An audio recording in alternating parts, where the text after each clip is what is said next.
Perkenalkan, saya Widya Agustin, NIM 201020406 dari kelas 3C Tadris Biologi dengan dosen pengampu Bapak Hendra Diman SSI MPD.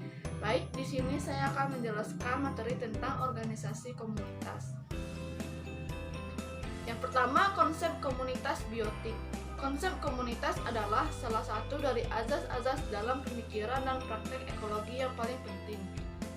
Menurut Victor Esselford, komunitas biotik sebagai suatu kumpulan dengan kesatuan komposisi taksonomik serta secara relatif tampak seragam. Yang pertama, komunitas biotik adalah kumpulan populasi-populasi apa saja yang hidup dalam daerah atau habitat fisik yang telah ditentukan. Yang kedua, komunitas utama. Komunitas utama adalah komunitas yang cukup besar dan kelengkapan dari organisasinya adalah sedemikian hingga relatif tidak tergantung dari masukan dan hasil dari komunitas di dekatnya. Dan terakhir, komunitas minor adalah komunitas yang kurang lebih tergantung dari masukan dan hasil dari komunitas di dekatnya. Selanjutnya, dominasi ekologi. Organisme yang melakukan kontrol terbesar dalam kelangsungan hidup suatu komunitas atau spesies yang dalam tropik level mempunyai produktivitas terbesar. Organisme yang dominan secara ekologis adalah organisme yang menguasai laju aliran energi dan memengaruhi secara kuat lingkungan dan organisme lainnya. Derajat kepentingan dari sebuah dominasi dikuantifikasi dalam indeks dominasi. Biasanya yang menjadi faktor utama adalah jumlah dan biomas. Selanjutnya, intrakomunitas dan konsep dominan ekologi.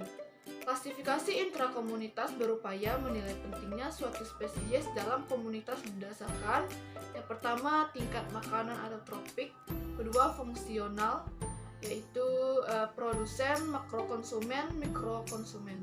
Dalam masing-masing kelompok, tingkatan tropik maupun fungsional, terdapat spesies yang sangat memengaruhi arus energi dan lingkungan dari semua spesies. Spesies ini disebut dengan dominan ekologi. Selanjutnya, derajat dominasi dapat terpusat pada satu atau lebih spesies dan dinyatakan dengan indeks dominasi. Indeks dominasi menunjukkan peranan spesies organisme dalam hubungannya dengan komunitas secara keseluruhan. Jika pada suatu komunitas jenis yang dominan dihilangkan, akan menimbulkan pengaruh yang besar pada komunitas biotik maupun abiotik. Umumnya, spesies dominan merupakan spesies dengan produktivitas besar.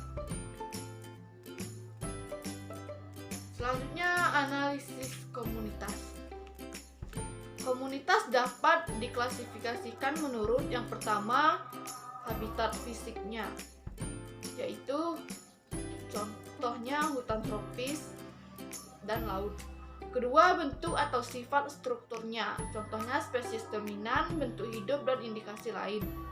Tiga, sifat dan tanda fungsional, contohnya tipe metabolisme komunitas. Tidak ada peraturan yang pasti dalam mengklasifikasikan komunitas, tetapi klasifikasi berdasarkan fungsional dan memberikan gambaran lebih baik untuk membandingkan semua komunitas dalam habitat yang berlainan.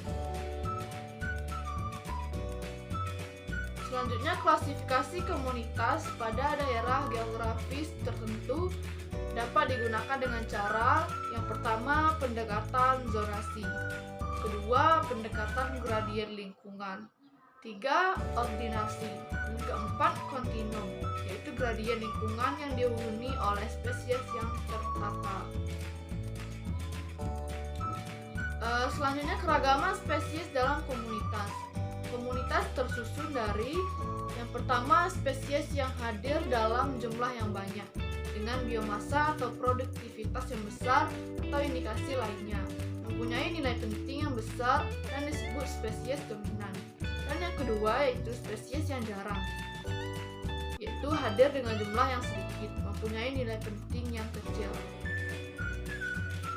Itulah sekiranya yang dapat saya sampaikan tentang materi kali ini. Mohon maaf bila terdapat kesalahan. Saya tutup dengan wabillahi taufiq wal hidayah. Wassalamualaikum warahmatullahi wabarakatuh.